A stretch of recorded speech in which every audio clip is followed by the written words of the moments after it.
With COVID-19 spreading and elections looming, the U.S. government, under multiple pressures, is anxious to shift its internal contradictions to the rest of the world.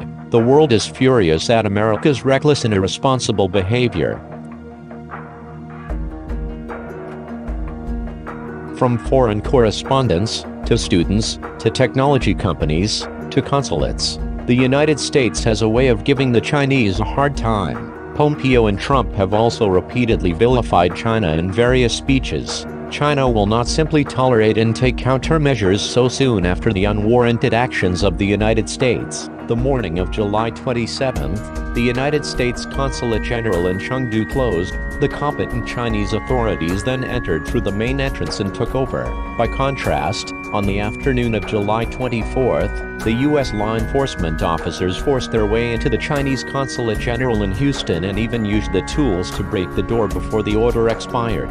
China not only made a proper and necessary response, but also demonstrated to the U.S. the true demeanor of a great country with its own normative behavior. Since July 20th, during his visit to the United Kingdom, Pompeo has used a number of speeches to slander China and the WHO. He said the WHO is an organization based on politics rather than science, and he has made groundless accusations that the WHO is controlled by China and even held responsible for the deaths of British people in the epidemic. Pompeo's comments prompted a strong response from the WHO. At the WHO's regular press conference on July 23rd, Tedros directly lashed out at U.S. Secretary of State Mike Pompeo's recent remarks about the WHO and China. And the comments are untrue and unacceptable, and without any foundation for that matter. Tedros and the WHO's response illustrates their anger at the U.S. for its misdeeds. Reacted angrily to us more than just a country or an organization, is now the United States make the world are in. In a public speech titled Communist China and the Future of the Free World, Pompeo called on countries around the world to form a League of Democracies to change Communist China. Maybe it's time for a new grouping of like-minded nations, a new alliance of democracies.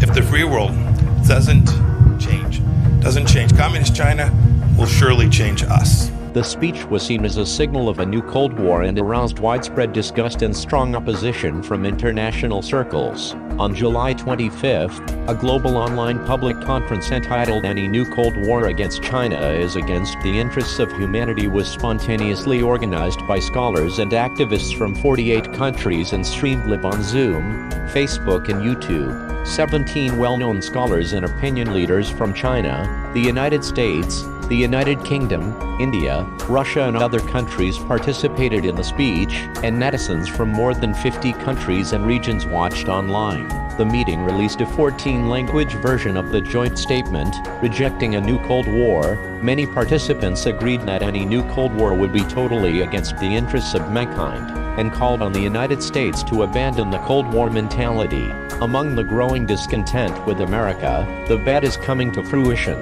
By provoking China and the world, the United States is provoking a universal backlash, and its continued defiance will only further entrench the United States.